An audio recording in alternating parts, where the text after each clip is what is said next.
자, 여러분 안녕하십니까? 자, 우리 이번 시간에는요, 챕터 26장 지난 시간에 이어가지고요, 국민소득과 물가, AD, AS 모형에 대해서 같이 공부해 보도록 하겠습니다. 우리가 지난 시간에 뭘 다뤘었냐면요, 관심 있는 거시경제 전체를 두 변수로 가지고 압축해서 얘기했었습니다. 자, 하나의 변수는 뭐가 있었습니까? 맞아요. P라는 물가, 요게 있었고요. 또 다른 변수는 뭐가 있었습니까? 맞아요. 국민소득 Y 이렇게 있었습니다. 자, 이랬을 때 우리가 AS 곡선은 물가에 대해서 기업들이 생산하는 양인데 물가가 올라가면 비용이 고정돼 있다라고 했을 때 그렇죠. 남는 장사가 되니까 생산을 증가시켜요. 그래서 AS는 우상향한다. 이렇게 보시면 될 것 같고요. 오케이. 자, 그리고요, AD 곡선은 어떻게 됩니까? 하면 물가가 올라가게 되면은 그러면 당연히 소비가 줄거나 이렇게 되니까 수요가 감소해서 국민소득이 줄어듭니다. 그러니까 수요 측면을 얘기하는 거죠. 그래서 AD는 이렇게 우하향한다라는 것을 알 수가 있습니다. 네, 이해되시죠? 자, 그래서 우리가 지금 얘기하는 것은 AD와 AS 곡선 요걸 봤을 때 그거 두 개가 만나는 교차점에서 균형이 이루어지게 됩니다. 이해 가시죠? 자, 그래서 균형 물가보다 좀 더 높은 수준의 물가라고 할게요. 여기를 합시다. P0. 원래 균형 물가는 여기잖아.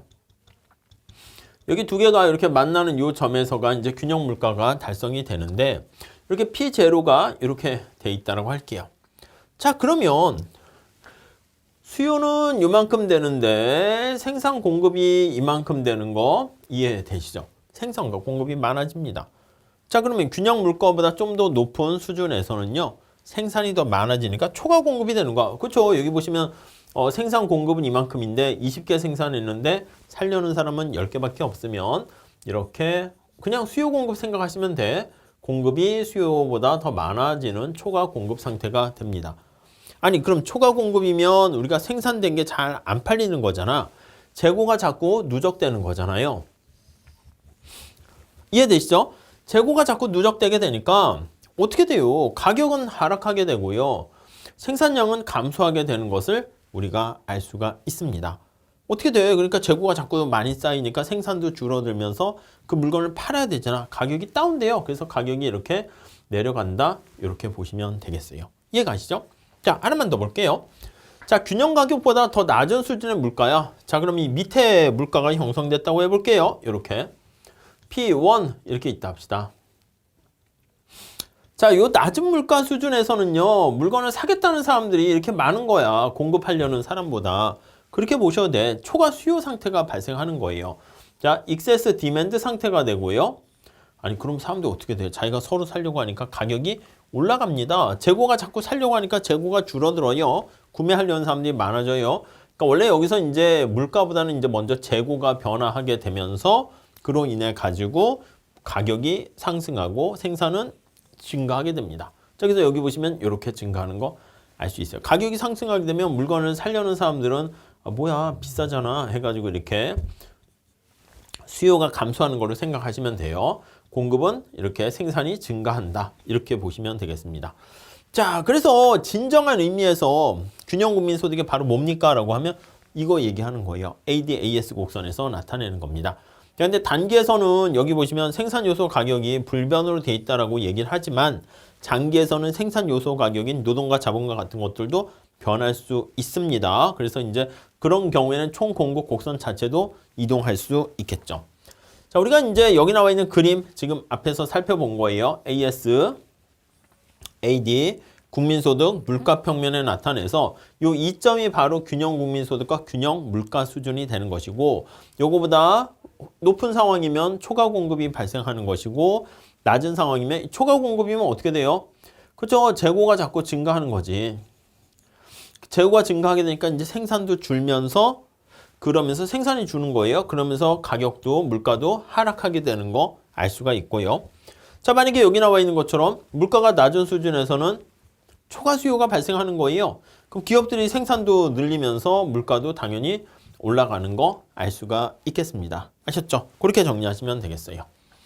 자, 장기균형 국민소득과 균형 물가를 한번 살펴볼 텐데요. 우리 교재로 가보시면은 642페이지 봐주시면 되겠습니다. 인플레이션 갭이라는 용어가 있어요. 인플레이션은 경제가 약간 과열된 상태를 얘기합니다. 그래서 균형 국민소득이 완전 고용 국민소득 수준보다 더 높은 수준에 있는 상황이 약간 경제가 과열돼서 물가 상승의 압력이 존재하는 상황이다. 이렇게 보시면 되겠습니다. 이해 가세요? 그게 바로 인플레이션 갭 이렇게 얘기하고요. 이 디플레이션 갭이라고 표현하기도 해요. 근데 그 표현보다는 우리 교수님 책에서는 리센셔너리 해서 경기 침체 갭 이렇게 표현을 했습니다. 그러니까 완전 고용 국민소득, 내가 하루에 진짜 열심히 공부하는 게 10시간이 나에게는 최선을 다해서 공부하는 시간입니다. 근데 지금 상황에서는 10시간을 못했고요. 8시간밖에 채우지 못했어.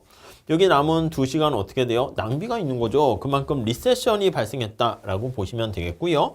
내가 지금 갑자기 더 신나게 열심히 공부를 해가지고 12시간을 공부한 거야, 이렇게.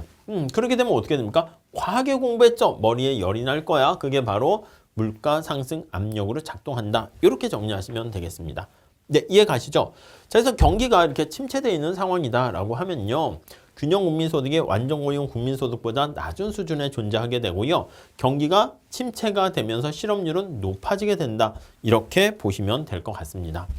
자, 그래서 인플레이션 갭이 존재하는 경우에 인플레이션 갭 이거 존재하게 되면은 지금 균형 국민소득이 어떻게 돼? 맞아요. 완전 고용 국민소득보다 훨씬 더 높다니까요. 그러니까 총수요가 과다한 거야. 기업들이 어떻게 돼요? 자, 느낌이 뭐냐면 내가 최선을 다하는 것보다 그 이상으로 하고 있는 거야. 열이 나는 거죠. 기계가 돌아가는데 선풍기가 너무 많이 오래 돌리는 거야. 열 나겠죠. 그래서 정상 수준 이상으로 조업을 하게 됩니다. 자, 그럼 어떻게 돼? 기업도 그렇고 사람도 그렇고 이제 못한다고. 저 못하겠어요. 너무 힘들어서. 그럼 어떻게 돼? 뭔가 요구를 해줘야죠. 그래도 채찍질을 하는 거야. 이렇게 하려면 돈을 줘야지 더. 저기요, 제가 하루에 10시간씩 일하는데요. 더 이상 못하겠어요. 힘들었어요. 그럼 어떻게 해요? 근데 그래요? 그러면 연봉 1억을 맞춰줄게요. 그러면 예, 할게요. 이렇게 변하는 거지. 연봉 1억을 받으면서 일을 하는데도 너무 이제 막 야근하고 밤새고 힘든 거야. 그래서 저 이제 더 이상 못하겠어요. 그러면 2억 줄게요. 그러면 예? 해가지고 다시 힘이 생기는 거죠. 그래서 임금이 상승하게 되면은요, 여기 나와 있는 것처럼 총 공급 곡선 자체가 또 좌측으로 이동하게 되는 그런 상황이 발생합니다. 그렇기 때문에 균형 국민소득 자체가 감소하면서 물가가 상승해서 결국에는요, 완전 고용 국민소득 수준으로 되돌아가게 돼요. 자, 다시요. 우리가 거기 보시면 그래프를 가지고 좀 보시면 좋을 것 같아요. 자, 이 상황을 볼게요. 여기 왼쪽의 상황을 한번 보시면, 자, 인플레이션 갭이 발생하고 있는 상태입니다. 왜 그런지 아시죠? 자, 다시 보세요. 아니, 여기 노란 색깔 이거 보세요. 이게 완전 고용 국민소득이라니까. 여기가 지금 하루에 내가 지금 풀로 열심히 공부하는 거예요. 그래서 이게 나중에 장기 AS 곡선이다 이렇게 얘기할 거예요. 이쪽으로 이제 회귀하게 되는 거예요. 자, 지금 상황이 어떤 상황입니까? 한번 보세요. AS 곡선과 AD 곡선이 만나는 여기인데 완전 고용 국민소득 수준은 하루에 내가 10시간씩 공부하는 게 맥스예요. 맥스. 근데 지금 몇 시간 공부하고 있어요? 지금 14시간을 공부하고 있는 거야. 머리에 열이 나겠어요? 안 나겠어요? 열나지 뭐. 그래서 부동호가 얘가 큰 거야. 이해되십니까? 자, 다시요. 이게 완전 고용 국민소득인데 요게 바로 균형 국민소득인데 균형 국민소득이 완전 고용 국민소득을 상회하고도 훨씬 더 남는 그런 상황입니다. 이해 가시겠죠? 자, 이런 상황에서는 경기에 과열된 상태가 되는 것이고요. 이게 이제 처음엔 이럴 수 있어. 잠깐 인플레이션 갭하에서 균형 국민소득이 여기가 지금 균형 상태예요. 요렇게 되고 있을 수가 있는데요. 요런 상태가 유지되고 있다가 자, 어떤 일이 발생합니까? 라고 하면은요. 이렇게 쫙 있게 되면 경제가 과열되니까 임금이 올라간다니까. 임금 올려주세요. 이렇게. 자, 임금이 올라가게 되면 이게 비용이 증가하는 거 이해되십니까? 코스트가 증가해요. 여러분, AS 곡선이 비용 곡선이라고 그런 거 우리 기억나시죠? 비용이 증가하면 AS 곡선이 어떻게 돼? 비용이 증가하니까 우상향하는 AS 곡선이 상방으로 이동하게 되는 거예요. 이해 가시죠? 자, 그래서 AS 곡선이 여기 있는 것처럼 상방으로 이동합니다. 되십니까? 자, 그래서 여기 보시면 여기 E0라는 균형 상태에서 상방으로 가서 여기 E1 상태로 가게 되면 물가도 올라가면서 약간 경기 침체가 오는데 경기 침체는 아닙니다. 정상적인 상황으로 이렇게 회귀하게 된다라는 것을 알 수가 있겠습니다. 자, 다시 정리할게요.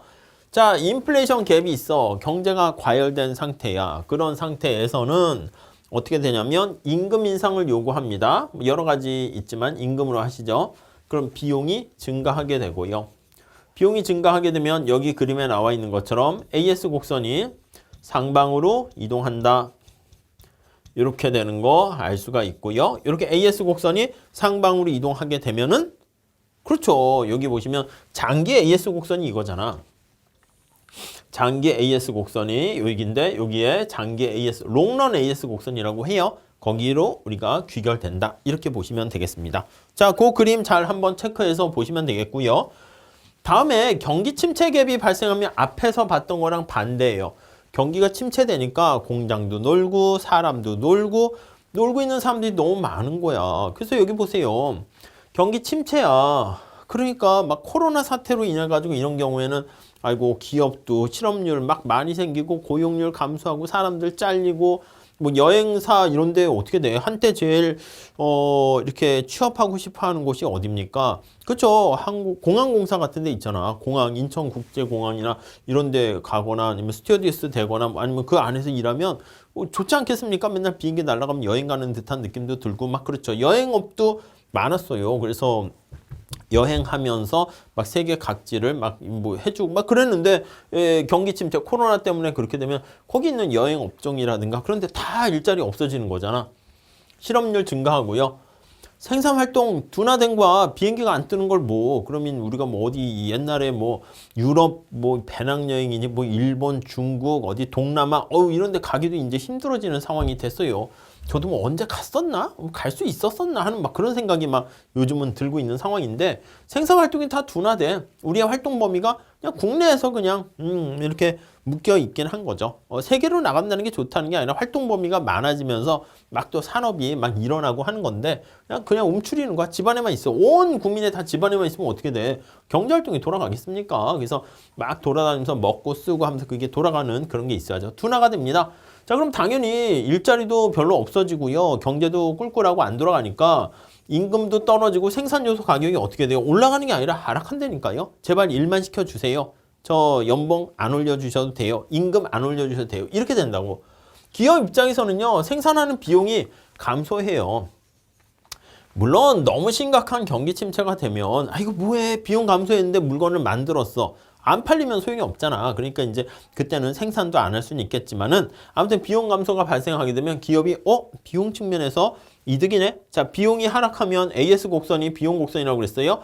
AS 곡선이 어떻게 우측이에요. 이게 하방 이동하는 거예요. 하방 아래로 이렇게 이동하게 되는 것을 알 수가 있고요. 그럼 균형민 소득이 증가하고 물가가 하락해요. 자, 여기 한번 보세요. 그래프로 한번 보시면 좋겠습니다.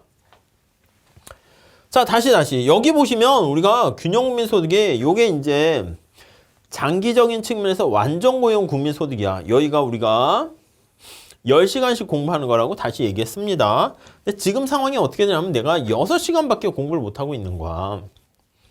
6시간 이 침체 아니겠습니까? 내가 활용할 수 있는 에너지가 우리 경제학에서 늘 효율성 얘기하는 거잖아.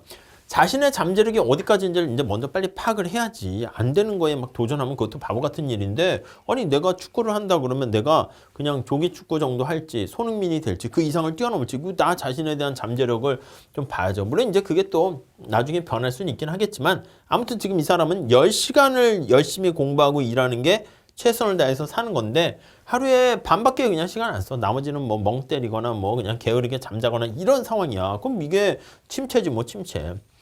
뭐 디플레에 빠져 있는 거 아니겠습니까? 우울한 거 아니겠습니까? 최선을 다하지 않는 거예요. 자기가 가지고 있는 탤런트를 100% 발휘를 안 하는 상황입니다. 자, 그래서 여기 상태예요. 균형은 균형이지. 그래도 침체 상태에서 지금 균형인데 자, 이런 일이 발생하면 어떻게 됩니까? 경기 침체가 발생하고 있어요. 그러면 우리가 앞에서 얘기한 것처럼 경기가 안 좋으니까 인건비 같은 게 이런 게 하락한다니까. 사람들이 어디 이동을 안 하는 거야. 그럼 석유 같은 것도 어떻게 되겠습니까? 막 비행기가 막 뜨고 이래야지 막 거기 휘발유, 연료 막 이렇게 사용하는데 다들 이동을 자제하고 안 해. 그럼 휘발유도 별로 넣지도 않아. 이렇게 되면 인건비도 떨어지고 뭐 휘발유 가격도 떨어지고 원유 가격도 떨어지고 이렇게 되면은 이게 기업들의 비용이 어떻게 됩니까? 비용이 하락한다니까요. 비용 하락은 어떻게 됩니까? 공급 곡선이 비용 곡선이잖아. 얘가 밑으로 내려간다니까요. 그래서 요거 설명이 뭐냐면 공급 곡선이 이렇게 있었는데 공급 곡선이 밑으로 내려가요. 근데 보통 이제 내려가는 것보다 오른쪽 우측 이동 그렇게 많이 한다고. 언제까지 내려갑니까? 여기까지 내려간다고요. 그러니까 완전 고용 국민소득 할 때까지 내려가. 물론 여기서 더 가면 어떻게 돼? 아 그럼 또 과열이니까 다시 이쪽으로 가고 여기서는 이쪽으로 가고 이렇게 되는 거죠. 자 그래서 정리를 해보면 장기의 균형 상태에 있는 여기에서 멈추게 된다라는 것을 알 수가 있게 됩니다. 이해 가시겠죠? 그래서 여기서 멈추게 되는 거 확인할 수가 있어요. 자, 그래서 앞에 다시 가보시면 여기 있는 것처럼 경기 침체 갭이 있으면 나중에 궁극적으로는 완전 고용 국민소득 수준의 장기 균형으로 되돌아가게 되는 것이고요. 임금의 하락이 이제 조정 과정에 어떤 핵심 역할을 하게 됩니다. 그래서 뭐 여러 가지가 있겠지만 생산 비용과 관련된 대표적인 게 임금이니까 임금이 조정하면서 조정 역할을 하게 된다. 이렇게 정리하시면 되겠습니다. 자, 그림하고 잘 이어서 한번 봐주시고요. 자, 그 다음에 경제의 자동 안정화 기능이라고 거기 나와 있어요. 644페이지에. 자, 셀프 스스로가 커렉팅 하게 되는 자기가 잘못된 거를요. 수정하게 되는 그런 메커니즘이 있다는 겁니다. 자, 경제가 완전 고용 상태에 도달하지 못했어요. 이게 경제가 침체가 되거나 아니면 경제가 과열이 돼 있는 거예요. 경제가 침체 시 또는 경제가 인플레이셔너리한 과열 시. 자, 뭐에 의해서? 여기요. 우리 앞에서 봤잖아. 임금이 조정되는 역할을 하는 거야. 경제가 침체되면 임금이 어떻게 됩니까? 침체 시에는 임금이 하락하게 되고요. 경제가 과열 시에는 임금이 상승하게 되고요. 그럼 임금이 상승하게 되면은 우리 아까 봤잖아. 뭐가 어떻게 돼? 비용이 증가하니까 AS 곡선이 상방 이동하게 되고요. 이 비용 곡선이라고 했습니다. AS 곡선이. 자, 임금이 하락하게 되면은 AS 곡선이 어떻게 됩니까? 하방으로 이동하죠. 비용이 절감되니까. 그래서 하방으로 이동하고요.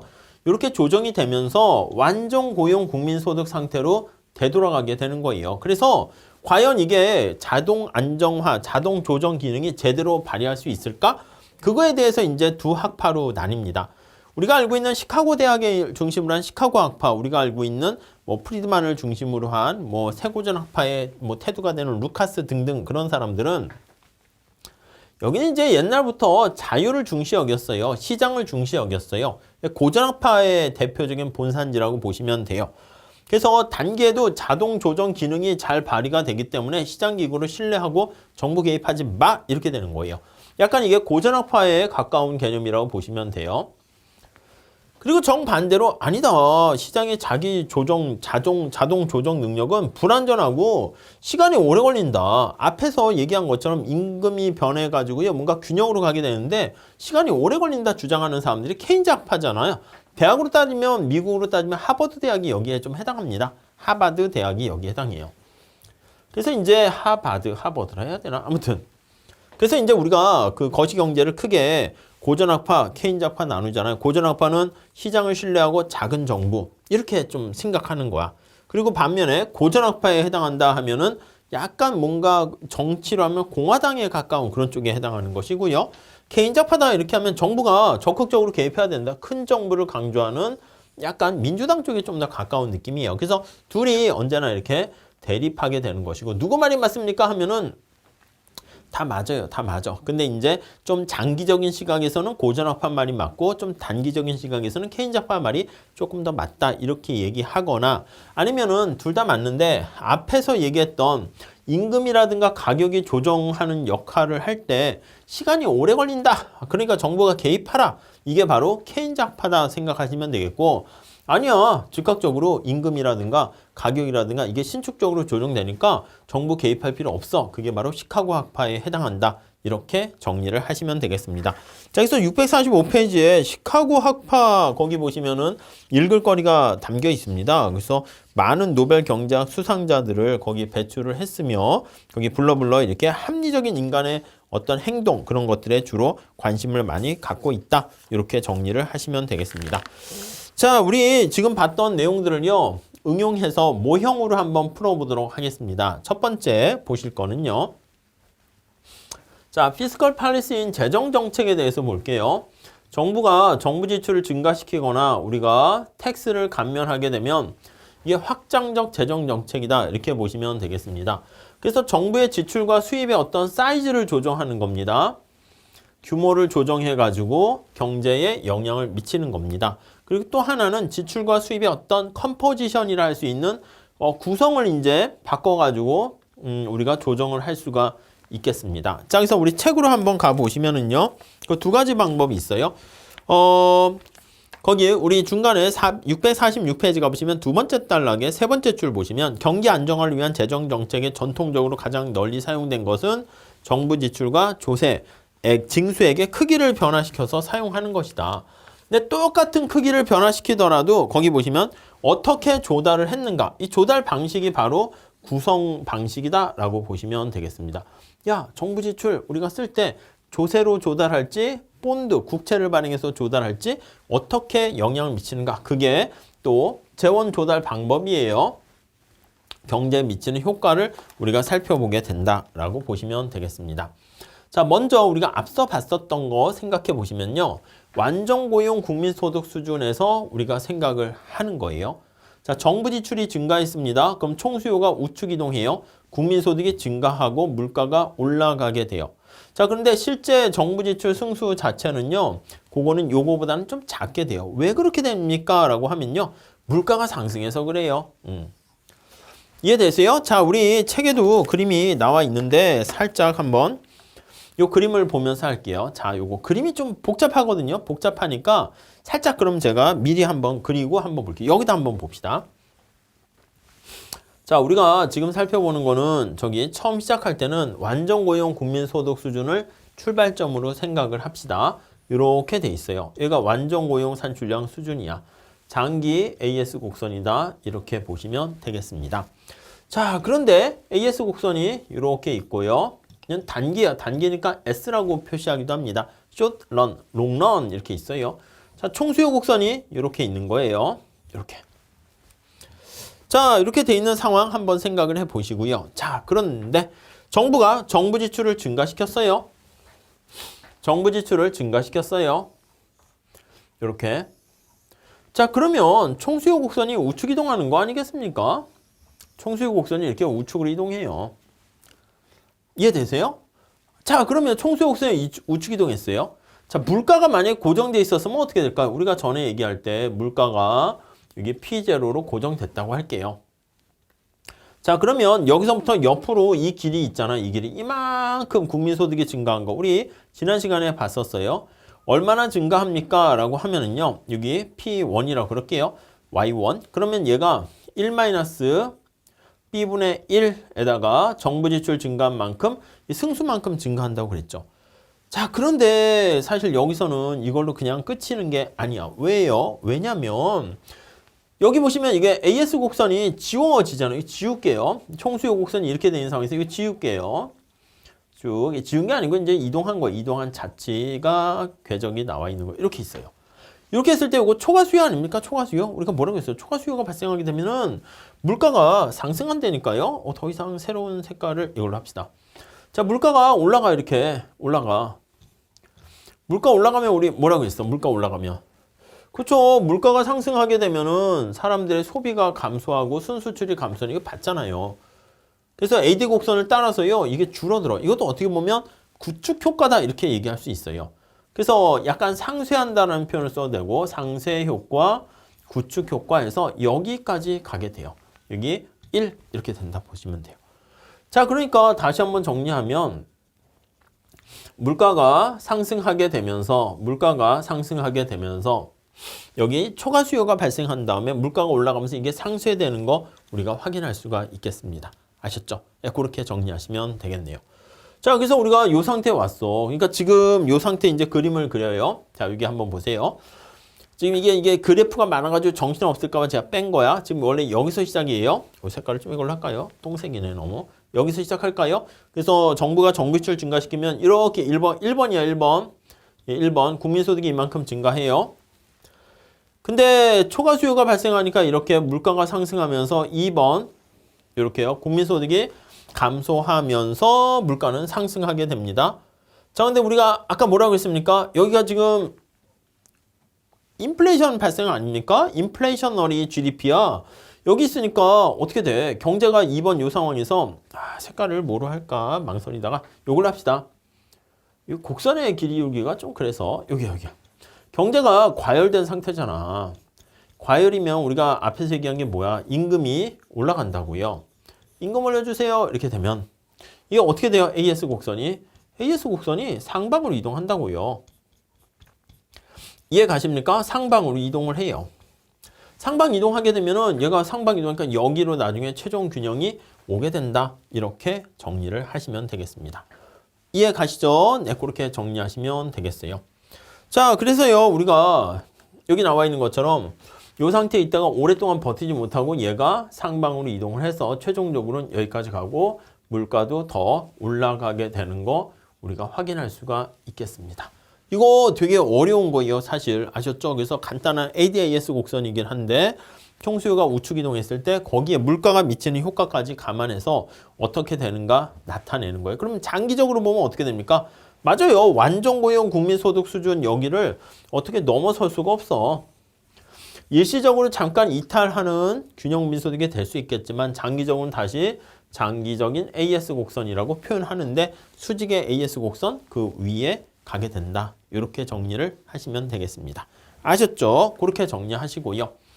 자, 재정정책의 장기적인 효과 한번 생각을 해보도록 하겠습니다. 자, 그래서 균형국민소득이 YF를 초과하는 상황이 지속적으로 된다는 게 불가능해요. 이걸 초과하는 지속적인 상황이 불가하다. 이렇게 생각하시면 되겠고요. 자, 인플레이션 갭이 발생했습니다. 인플레이션 갭이 발생했어요. 그러니까 우리가 살펴본 것처럼 경제가 과열된 상태잖아요. 그럼 임금이 상승한다니까요. 임금이 상승해요. 임금이 상승하게 되면 총 공급 곡선이 좌측으로 이동하게 됩니다. 그럼 얘가 좌측, 상방이라고 했어요. 상방 이동, 우측, 위로 이동, 이렇게 상방으로 이동하게 돼요. 그럼 새로운 장기 균형 국민소득을 달성하게 되는 거죠. 이게 이제 장기적인 효과예요. 그래서 완전 고용 국민소득 수준은 다시 복귀가 되고 물가는 다시 상승돼서 장기에는 정부 지출의 승수가 아무 효과 없다. 이렇게 끝나가게 됩니다. 네, 이해 가시겠죠? 그래서 국채 발행을 통한 정부 지출의 증가는 단기에는 잠깐 효과가 있었어요. 여기 보시면 단기에는 잠깐 효과가 있었다니까 여기까지. 근데 물가가 올라가면서 요거 이제 구축되는 효과가 있고 또 물가가 올라가면서 AS가 상방 이동해서 장기에는 아무런 국민소득을 증가시켜야지 효과가 있는 건데 아무런 효과가 없다. 이렇게 생각하시면 되겠습니다. 이해 가시겠죠? 네, 그렇게 정리하시고요. 자, 그 다음에 우리가 세금을 거둔 거와 텍스를 통해 가지고 재원을 조달하게 되면 역시 단기적으로는요 경기 확장 효과가 생겨요. 세금을 걷어 가지고 조달해서 정부 지출 쓰게 되면. 근데 국민소득 증가 폭과 물가 상승 폭을 비교해 보면 국채 발행의 경우보다는 작을 수밖에 없어요. 국채는 잠깐 빌려가지고 팍 가는 건데 뭐 세금 조세 수입 가지고 하게 되면은 약간 세금까지 같이 걷어야 되는 거니까 그 효과가 좀 줄어들게 되고요. 장기의 효과는 우리가 앞에서 본 거랑 똑같습니다. AS가 점차 상방 이동하면서 궁극적으로 물가만 상승하고요. 국민소득의 증가 효과는 없어요. 그래서 그거는 우리가 AS 곡선 수직으로 되는 것 똑같습니다. 자, 그리고 재원 조달 방법만 변화하는 경우 한번 생각해 볼게요. 자, 정부가 재원을 조달 마련해야 되는데 어떻게 마련할 것인가 그거를 살펴보는 겁니다. 정부 지출 수준은 그대로 유지를 해요. 정부 지출 수준은 그대로 유지하면서 조세 징수액을 이렇게 깎아준 거야. 세금을 감면해 준 겁니다. 이렇게. 세금을 만약에 100억을 깎는 대신에 그럼 이제 이럴 거 아니야. 정부가 쓰는 돈은 계속 유지했는데 세금을 거두지 않겠습니다. 이렇게 하는 거야. 그럼 국민들이 물어보지. 맨날 정부가 이제 많이 하잖아. 야, 그럼 재원은 어디서 조달하는 거야? 세금은 깎는데 걱정 마십시오, 국민 여러분. 본드를 발행해서 국채라고 하죠. 국채를 발행해서 조달을 하겠습니다. 이렇게 밑에 나와 있죠. 그럼 이제 정부가 나름대로의 뭔가 대책이 있나 보다. 우리는 그렇게 생각한다고. 알아서 전문가들이 잘 하겠지. 아니에요. 여러분, 지금 세금을 깎아줬다는 것은, 세금을 줄였다는 것은 이게 현재 세금을 줄인 거야. 현재 조세를 감면을 한 겁니다. 여러분, 이 국채라는 게 뭐예요? 국채라는 게? 국채라는 게 이게 돈을 빌리는 거야. 나중에 갚아야 되는 거야. 본드라는 게 바로 뭐냐면 돈을 빌린 다음에 이게 이자를 갚는 거야. 만약에 100억을 빌렸으면 3년 동안 10억, 10억, 10억 이렇게 되면서 3년 만기다 그러면 100억을 빌렸을 때 3년째 되면 이제 100억을 이렇게 갚는 거예요. 그러니까 이자를 따박따박 주다가 만기가 되면 이제 원금하고 이자를 같이 이렇게 갚는 거야. 그러니까 이거는 언젠가 갚아야 돼요. 돈을 빌린 거야. 무슨 말씀인지 아시겠죠? 자, 그러면 여러분 3년, 아니 3년이면 너무한가? 30년이라고 하건 해도 그때 되면 정부가 돈이 있겠어요? 아니, 지금도 돈이 없는데 그때 있을까? 그때는 좀 나아지지 않을까? 아니요. 정부는 쓸 일은 그때는 더 많아져요. 그러니까 이거는 바로 뭐냐면 나중에 국채를 상환해야 되기 때문에 국채를 언젠가 갚아야 돼요. 상환을 해야 되니까 상환해야 함으로 해야 해서 그래서 이게 뭐라고요? 미래의 텍스로 인식을 하는 겁니다. 사람들이. 자, 그러니까 여기 나와 있는 거 국채를 발행해서 재원을 조달하는데 정부의 재정 적자 효과를 묻고 있는 건데 그거를 세금으로 하느냐 본드로 조달하느냐 그 효과랑 관련이 있다라고 생각을 하시면 되겠습니다. 자, 전통적인 견해는 조세 징수액을 이만큼 줄이고 그 다음 국채 발행을 재원 조달하게 되면은 국채를 발행하게 되면 총수요가 증가한다 이렇게 얘기를 해요. 왜냐면 이 국채가요 또 우리가 봤을 때 정부의 본드가 옛날에는 자산으로 인식을 한 거야. 나의 자산. 우리 아까 자산 했을 때 국채, 부동산, 건물, 돈, 화폐 이렇게 얘기했잖아요. 그러니까 자산으로 인식을 해가지고 아니 여러분 생각해봐. 주식, 국채 이런 게 많이 있으면 뭐 주식과 좀 차이가 있긴 하지만 여러분 내가 부자가 된 듯한 느낌이 드는 거야. 화폐가 많거나 집에 막 현금 따발이 있거나 건물이 많어. 부동산 부자야. 뭐 그렇게 되면은 아니면 국채가 많어. 그러면 내가 나 부자 됐네. 이렇게 해가지고요. 사람들이 소비를 증가시킵니다. 소비 증가니까 이게 어떻게 돼? 주입 아니겠습니까? 총수요를 증가시켜서 국민소득에 효과가 있고 소비가 증가하면 여기 나와 있는 승수배만큼의 효과가 발생한다라고 보시면 되겠습니다. 이게 이제 승수 효과다 이렇게 보시면 되겠죠. 자, 그런데 아시다시피 지금 단기에는 이렇게 국민소득이 증가하고 물가도 상승하는 그런 상황이 돼요. 그래서 우리가 경제가 침체돼 있을 때는 경제 불황, 침체돼 있을 때는 세금을 깎아줘가지고요. 우리가 경기 부양하는 거 오케이. 정부의 재정 적자는 누적되긴 하지만 자, 그런데 어떤 일이 발생합니까? 우리 알고 있잖아. 앞에서 본 거랑 똑같은데 총수요를 우측 이동시켰어요. 자, 그림 여기다 한번 볼까요? 여기다 한번 그림을 볼까요? 꺼내볼게요. 아니 우리 앞에서 봤던 그림 있잖아. 여기 보시면 여기가 완전고용 국민소득 하에서 여기 AS 곡선이 있어요. 장기의 AS 곡선 이렇게 있습니다. 지금 여기가 AD 곡선 이렇게 있고요. 여기가 AS 곡선 이렇게 있어요. 지금 우리가 지금 계속하는 게 뭐예요? 정부가 지금 아이고 경제를 좀 더 과열 부양시켜야겠다 생각해서 얘를 이렇게 옮기는 거예요. 옮기게 되면 문제는 뭐냐면 이게 경제가 과열되는 상황이 발생하게 되면 근데 이게 AS가 다시 상방으로 이동하게 돼서 국민소득의 증가 효과는 사라진다. 이게 이제 우리의 흘러가는 논점이 되는 것이거든요. 자, 그래서 거기 보시면은요. 경제가 어떻게 됩니까? 라고 하면 경제가 불황시 경기를 활성화시키는 이런 방법. 그래서 지나치게 완전고용 수준 이상으로 활성화시키려고 노력하더라도 왜 완전고용 국민소득을 더 이상 밖으로 더 갈 수는 없고요. 물가만 상승한다라는 것을 알 수가 있습니다. 이게 이제 전통적인 견해가 되는 것이고요. 그래서 전통적인 견해는 국채를 발행해서 세금을 감면하게 되면 총수요가 증가해요. 근데 이제 완전고용 수준 이상으로 증가할 수는 없다. 이렇게 나오는 거죠. 자, 유명한 리카르도 등가정리에서 RET 이렇게 얘기합니다. 리카르디안 이퀴밸런스 티오렘 이렇게 얘기합니다. 자, 이거는 뭡니까? 라고 하면요. 사람들이 똑똑한 거야, 사람들이. 사람들이 합리적 기대를 하는 거야. 합리적 기대를 하는 똑똑이들이에요, 똑똑이.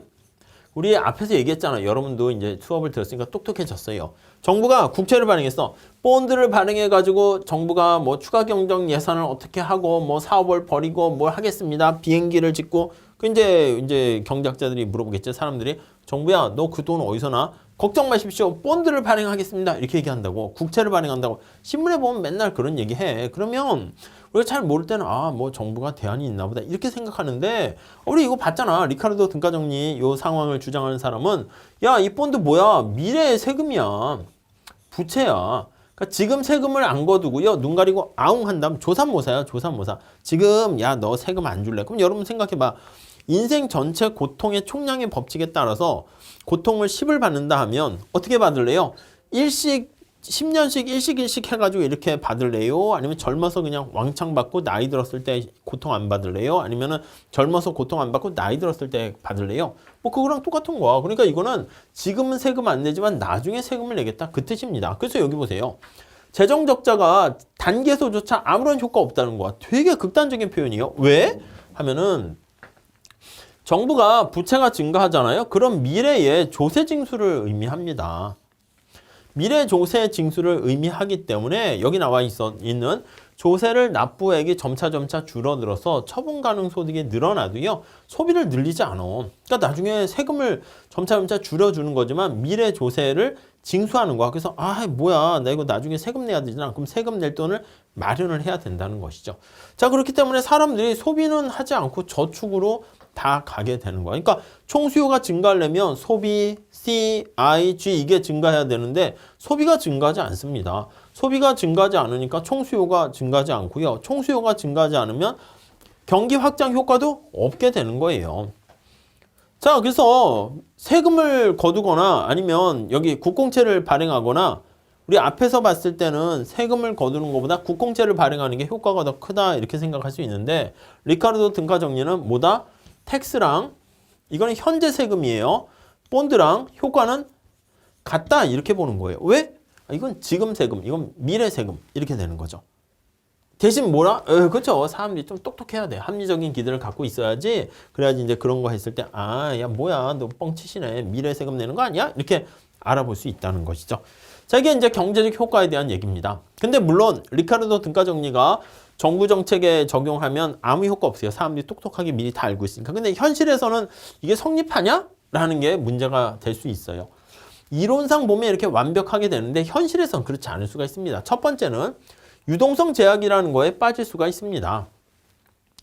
리퀴디티, 유동성. 내가 돈을 빌리고 싶어. 이건 약간 미시경제학적인 얘기입니다. 근데 은행에서 돈을 안 빌려줘. 저기요, 제가요, 지금 빨리 돈을 빌려가지고요, 대학교를 다니고 등록금 내고 학원 다녀서 제가 시험 준비를 해서 자격증을 따야 되는데요. 돈 좀 빌려주세요. 제가 합격만 하면 변호사가 되면, 회계사가 되면 갚을게요. 이런데. 안 돼요. 담보 있나요? 이런다고. 그러니까 나의 답답한 속마음을 잘 못 알아줘. 그러니까 돈을 빌려주고 빌리는 이 금융 시스템이 잘 돼 있어야지 내가 미래까지 생각. 리카르도 등가 정리는 뭐냐면 미래 조세잖아. 그러니까 미래까지 생각을 다 하고 우리가 생각하는 건데 현실에서는 미래까지 뭘 생각해. 당장 뭐 코로나 우리 얘기했잖아. 코로나 이런 게 있으면 코로나가 이제 없어지게 되면 언젠간 좋아지겠지. 그 언젠가가 언제야? 뭐 미래까지 뭘 생각해. 당장 죽게 생겼는데 이렇게 된다니까. 그러니까 현실에서는 좀 여러 가지 제약 요건이 있어서 좀 이렇게 성립이 어려울 수 있고요. 그리고 현재 세금을 깎아줬어. 그럼 누가 이거 혜택을 보는 거예요? 지금 세대들이 혜택을 보는 거지. 그럼 정부가 이렇게 빚을 내가지고 막 지금 세대들에게 퍼줘가지고 막 이렇게 했잖아요. 그거 누가 갚아야 돼? 여러분들이 갚아야 돼요. 여러분들이 이제 대학교 다니시거나 중고등학교 아니면 애들, 꼬맹이들이 있으면 걔네들이 이제 세금을 갚아야 돼. 미래에. 그러니까 여기 보시면 수혜자와 혜택 받는 사람 지금의 뭐 어떻게 보면 어른들이 혜택을 보는 거고 장래의 조세 부담자는 뭐야? 미래 세대. 다를 수가 있어요. 근데 이 경우는 조세 수혜자들이 당연히 세금을 이렇게 아이고 미래 세금이나 생각해가지고 정부 지출을 줄이지 않고 저축으로 남겨두고 자녀 세대들이 어떻게 됩니까? 아이고 아들아 딸아 이게 정부가 국공채 본드를 발행해서 재원 조달을 한댄다. 내가 지금 합리적이고 똑똑한데 말이야. 나중에 니네들이 세금 내게 돼 있어. 너네들한테 우리가 혜택 보고 너네들한테 피해는 줄 수 없으니까 내가 은행에다가 저축을 해서 미래 세대, 자녀 세대가 나중에 미래 세금을 내야 될 때 그걸 이제 남겨주는 거죠. 그럼 자녀 세대는 이제 그 저축해 놓은 걸 갖고 당연히 세금을 내면 되는데 어떻게 됩니까? 현실에서는 아유 그런 게 어딨어. 그 네 인생은 네 인생이고 니네 미래 세대는 미래 세대고 우리는 우리 세대야. 이렇게 해가지고요. 소비를 그냥 증가시켜 펑펑 쓴다고. 그러니까 우리가 이론상 봤을 때는 유산을 물려주거나 저축을 통해 가지고 미래 세대에게 피해를 주지 않으려는. 그래서 뭐 좀 그래요. 옛날에는 라떼마리아에서 좀 죄송하지만 미래 세대들에게 아름다운 강산과 아름다운 땅, 진짜 깨끗한 지구를 물려두려는 뭐 그런 거에 대한 약간 현재 세대가 희생한다고 하긴 뭐하지만 뭐 그런 것들이 많이 있었는데 요즘은 이제 다 그런 거지. 네 인생은 네 인생, 내 인생은 내 인생. 그러니까 이런 혜택을 사용하게 되면은 됐어 그냥 펑펑펑 소비를 증가시킨다. 이렇게 보시면 되겠습니다. 아셨죠? 그래서 리카르도 등가 정리 좀 잘 봐주시고요. 다음 두 번째 볼 거는요. 모형 2는 석유 가격이 상승했을 때 이게 스태그플레이션이 발생하는 거예요. 공급 측면의 충격이야. 서플라이 쇼크입니다. 임금이라든가 원자재 가격이 비싸졌습니다. 그리고 기술 진보라든가 이게 다 공급 생산 측면이죠. 노사 분규라든가 기후 변동 이런 것들이 발생하게 되면은 어떤 일이 발생하는가? 이게 공급 충격이에요. 자, 석유 가격이 상승하게 되면 이게 뭐예요? 기업들의 어떤 생산 요소와 관련된 생산비가 증가하잖아요. 자, 우리 비용 증가는 어떻게 된다? AS가 상방이동이다. 이렇게 제가 말씀을 드렸습니다. 이동을 하게 됩니다. 자, 상방이동 하게 되니까 우리 살짝 여기다가 미니 그림 그릴게요. 총수요가 이렇게 있는 상황에서 여기가 Y고요. 여기가 P예요. 자, 근데 AS가 이렇게 있는 상황인데 AS가 상방이동하면 이렇게 되는 거 이해되시죠? 자, 그럼 균형점이 여기서 이렇게 가요. 자, 물가 올라가죠? 인플레이션이죠? 경기 침체 같이 와요? 스태그네이션 같이 와요? 이거 합쳐진 게 스태그네이션과 인플레이션을 합친 스태그플레이션이다. 이렇게 얘기합니다. 스태그플레이션이 발생하게 되면요. 이게 진짜 나쁜 게 한꺼번에 오는 거야. 물가는 비싸지는데 경기는 침체가 되는 상황입니다. 이해가 가시죠? 지금 이런 상황이 이제 공급 측면에 충격이 발생하는 거예요. 이거 이제 완전 고용 국민소득 수준이 이렇게 있다가 지금 얘기한 것처럼 원자재 가격이나 인건비, 임금 상승은 AS 곡선이 상방 이동하게 되고요. 상방으로 하세요.